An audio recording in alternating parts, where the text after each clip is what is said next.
coalition radio. Coalitionradio.us is the website. On Twitter, coalition_radio. We'll be right back.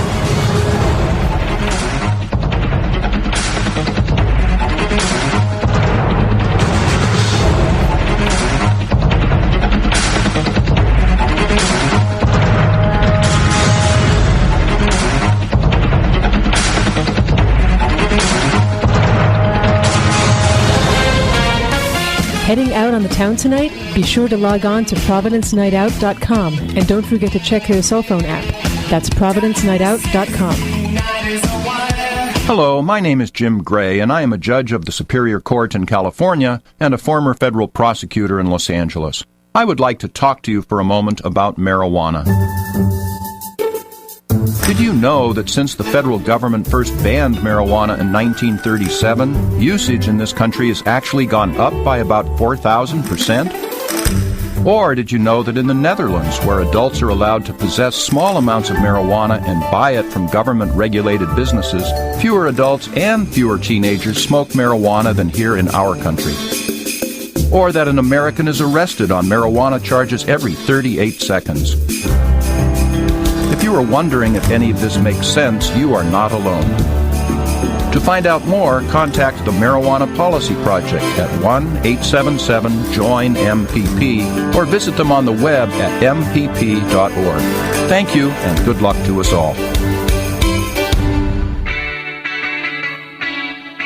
Hey everybody, it's Tony Jones. You know, when I'm not here yakking about politics, I spin records.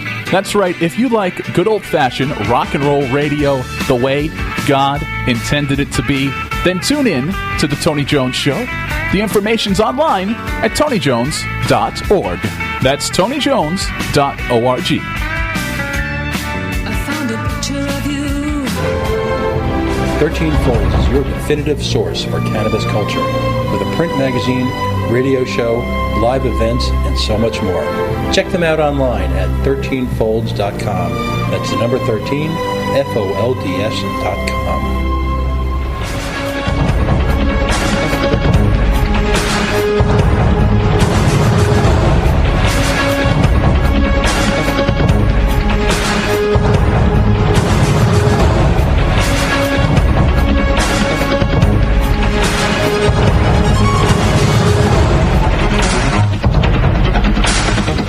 Tony Jones here. You are tuned in to the Coalition, coalitionradio.us. We're going to switch gears, slightly switching gears. We're going to talk swim empowerment. And I'm going to pass the floor to Chris. Hello. Tonight we have with us, with Mr. Rickman, Dylan Malo, who is the project director of Swim Empowerment. He comes to us from the Alden March Bioethics Institute of Albany Medical College, and he also has a background in inner city education. So it seems that his joint interest in community health and the inner city would serve itself well here. No, that's right. It's a pleasure to be here. Thanks for joining us. You know, the U.S. has almost 3,500 additional accidental drownings every year. I'm reading from your website. Almost 10 a day. Drowning is the second leading cause of accidental death in children, according to the Center for Disease Control. The fatal drowning rate of African American children aged 5 to 14 is 3 times that of white children. This starting statistic is matched by a whopping 70% of African Americans who do not know how to swim. My God, how did we get here? It's a long history, and we mentioned slavery very briefly on the earlier conversation. The statistics that we see today are pretty much a direct result of Americans' involvement in the institution of slavery and Jim Crow laws. The history has to do with systematic oppression of the people, where swimming was outlawed during times of slavery, and then later during segregation, the failure to be through legal mandates, African Americans could not access pools, could not go to beaches. So what used to be a very thriving culture of swimming in the Africans and early African Americans has been systematically removed from those people, and now we see the results today, which are really quite tragic. I can remember, and from my own personal experience, picture a young Tony Jones in his handkerchief as a Boy Scout, right? So being at Boy Scout camp, when it came to swimming or canoeing or kayaking, the inner city kids that were at Boy Scout camp wanted nothing to do with it. And Correct. there was no push from the Scoutmasters to say, maybe you should get involved, maybe you should learn how to swim. It was just, they wanted nothing to do with it, and they found something else to do, and that was kind of accepted. Correct. So, Tony, could I just tell you, I went to camp, Methodist camp, from age 12 to 16, and I never went in the pool once. That's the most fundamental thing Yes. of summer camp. And the pool was a lake, and I never went once. I learned how to swim in high school at 16 and a half years old. And this is a society that doesn't pressure anyone to swim. Now, if you're white, it's in the culture, and you also have to go to Maine or Nantucket, and you're going to ruin the party.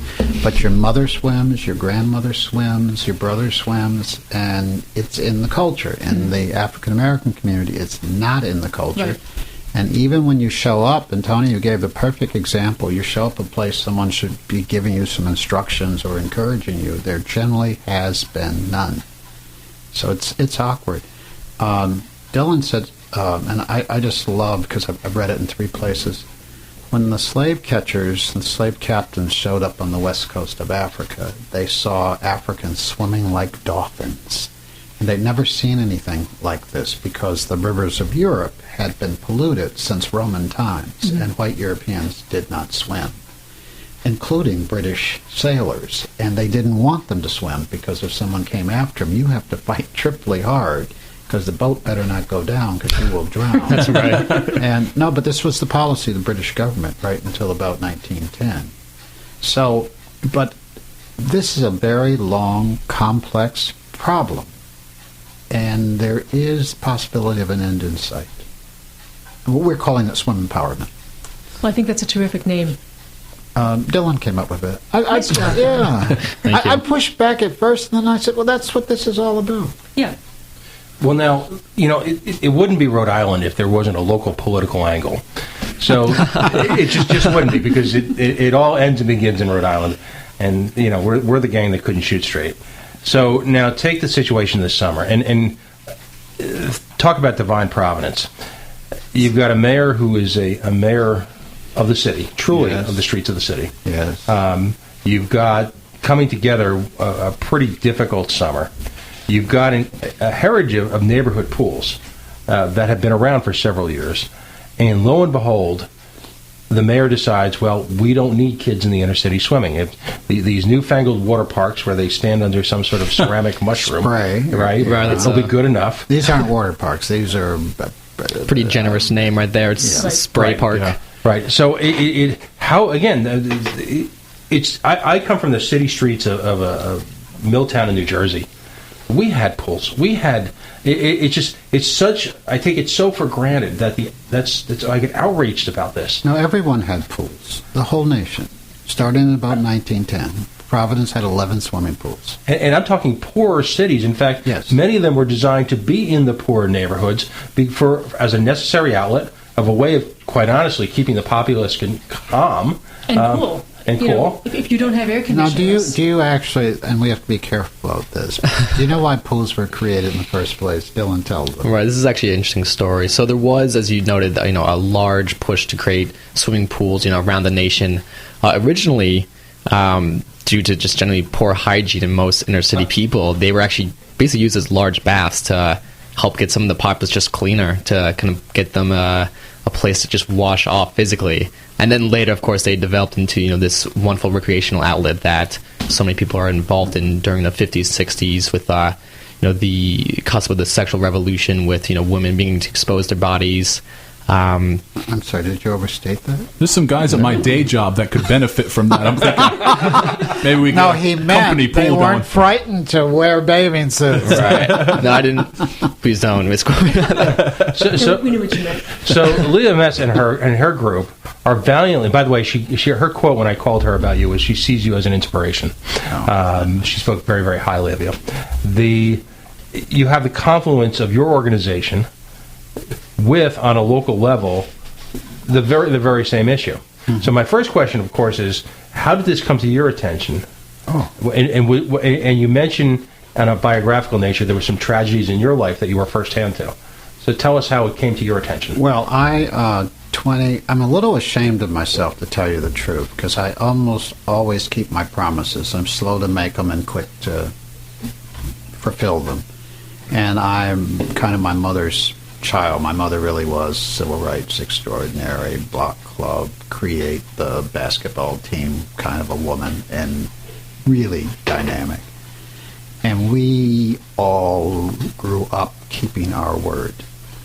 I told a woman whose son drowned at Lincoln Woods that I'd do something about it. And that's 22 years ago. And this February, on February 1, I said to myself, Ray, get off the couch, literally, and start doing something.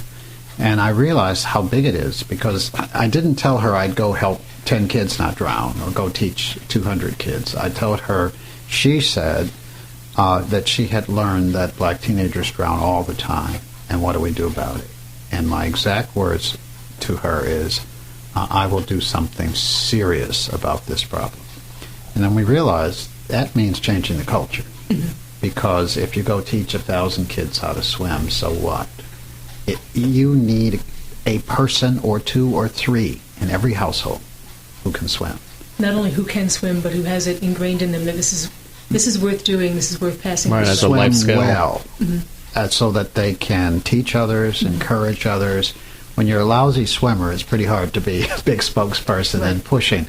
And so I promised. And so this February, I keep my promises, and I said I'm going to get moving and start it. And then Charles Blow had an article in the New York Times, and it shook me because he was saying that he believes certain things that aren't true, that black people have bone density problems. And the majority of black people believe this, and lots of white folks believe this.